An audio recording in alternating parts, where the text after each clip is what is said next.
General Hospital spoilers, Lucas shoots Marco, Maxie's killer's secret revealed. Soap operas thrive on high drama, tangled secrets, and shocking twists, and General Hospital has once again proven why it remains one of daytime's most unpredictable treasures. This week's spoilers set the stage for a game-changing moment in Port Charles.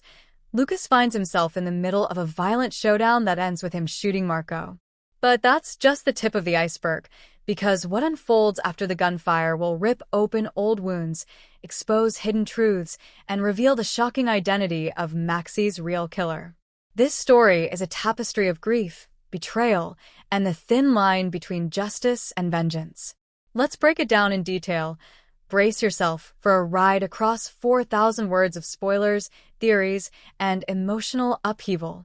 Maxie Jones' tragic death shook Port Charles to its very core. Though the details of her fall from grace had been mired in mystery, the official explanation pinned her demise on a tragic accident that left more questions than answers.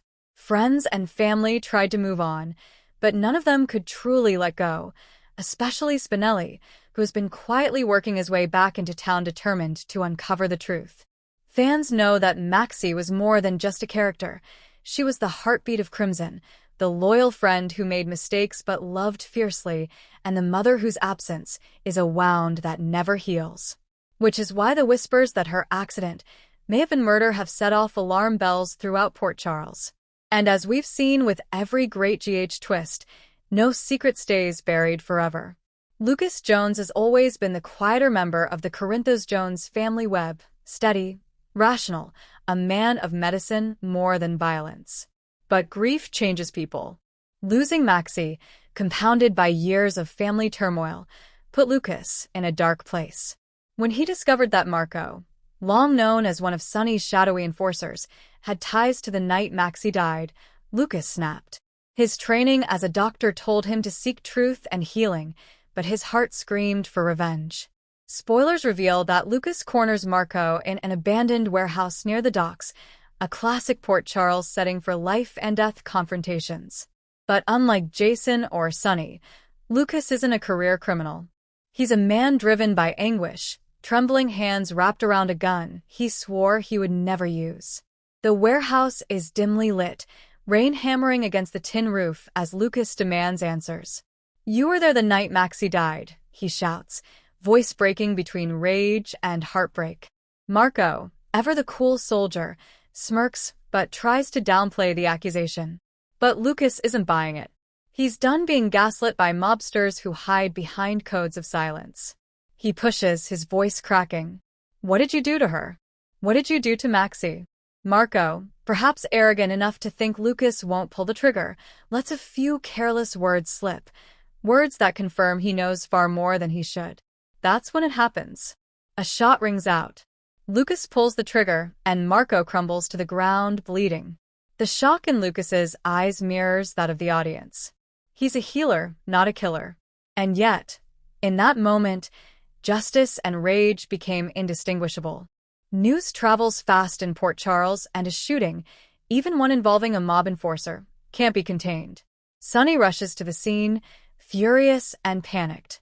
Jason follows, torn between protecting Lucas as family and recognizing the chaos this will unleash.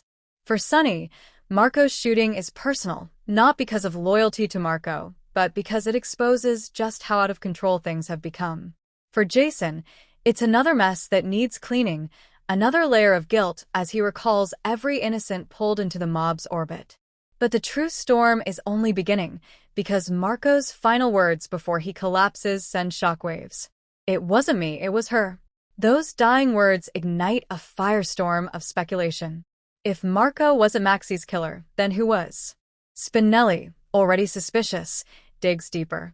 His investigation uncovers an encrypted file Marco had been holding, insurance against betrayal. The file, cracked with Spinelli's classic cyber genius, reveals surveillance footage from the night Maxie died. And there she is, clear as day, caught in the shadows. The woman who ended Maxie's life. Fans will be stunned, because the killer isn't some faceless outsider. It's someone Maxie trusted, someone we've seen move freely in Port Charles, smiling through their teeth. The footage reveals Brooklyn Quartermain was at the scene, in direct conflict with Maxie. Their argument escalated, and in a moment of fury, Brooklyn shoved Maxie, sending her crashing fatally. Brooklyn thought it was an accident, but instead of calling for help, she panicked. Afraid of losing everything, her career, her family's respect, her fragile new start, she covered it up. Marco, ever the opportunist, stumbled upon the secret and used it for leverage, ensuring Brooklyn's silence. This is the bombshell that changes everything. Brooklyn is now standing at the edge of destruction, her world about to crumble. Her marriage to Chase, her bond with Leo, her place in the Quartermain family, all of it hangs in the balance. Detective Harrison Chase faces the worst moment of his life. He loves Brooklyn, has fought for her redemption, has believed in the woman she's become. But as a cop, he can't ignore the evidence. Spoilers tease a gut-wrenching confrontation between the couple. Chase demands the truth, and Brooklyn breaks down in tears, confessing everything. "I didn't mean to hurt her, Chase. I swear it was an accident. I panicked. I didn't know what else to do." For Chase, it's the ultimate betrayal, not just of the law, but of love itself. No one is more gutted than Spinelli. Maxie was his great love, his Maximista, the mother of his child.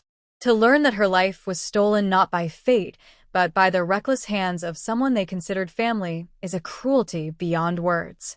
Spoilers reveal that Spinelli vows to bring Brooklyn down, no matter what it costs. But the tragedy is compounded because Georgie, Maxie's daughter, adores Brooklyn. Telling her the truth could shatter her world.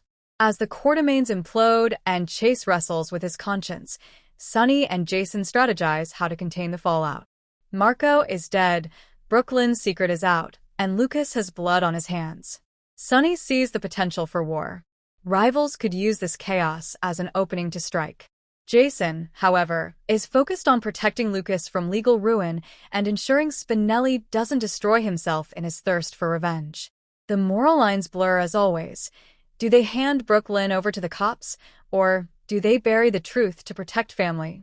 The Quartermain mansion becomes ground zero for the storm. Tracy is ruthless, demanding Brooklyn face consequences. Ned is torn, wanting to shield his daughter, but knowing Tracy is right. Olivia, heartbroken, pleads for compassion. For Brooklyn, the weight of her actions finally crashes down. She may have hidden the truth for months, but now that it's out, she realizes she's destroyed more than Maxie's life. She's shattered her own future. The revelation of Maxie's killer doesn't just affect one family, it ripples across Port Charles. Anna Devane must balance her duties as police commissioner with her loyalty to the Quartermains. Felicia Scorpio, Maxie's mother, unleashes fury, demanding justice for her daughter. Sam McCall sides with Spinelli, determined to see Brooklyn pay. Carly Spencer warns that covering up this crime could ignite a war that none of them can survive. And in the middle of it all stands Lucas, the man who fired the shot that set everything in motion. At its heart, this storyline isn't just about murder or mobsters. It's about grief, guilt, and the choices we make when we're desperate. Lucas never intended to kill Marco. Brooklyn never intended to kill Maxie, but intention doesn't erase consequences. The tragedy lies not only in Maxie's death, but in the domino effect it creates, destroying families, friendships, and love stories in its wake. Just when it seems Brooklyn will face justice, spoilers tease another shocking twist. The final moments of the week reveal an anonymous hand tampering with the evidence, erasing files, destroying proof. Someone doesn't want the truth about Maxie's death to come out. But who? Is it a Quartermain pulling strings to protect Brooklyn? Or is there an even bigger player manipulating the game? General Hospital has crafted one of its most emotionally gripping storylines in years. With this arc, Lucas shooting Marco sets the stage for chaos, but the true devastation lies in the revelation that Maxie's death was no accident. Brooklyn's role in her demise promises explosive fallout that will test every bond in Port Charles. Fans should brace themselves for heartbreak, betrayal, and the kind of high-stakes drama that only General Hospital can deliver. The road ahead is long, and no one, least of all the Quartermains, will escape unscathed.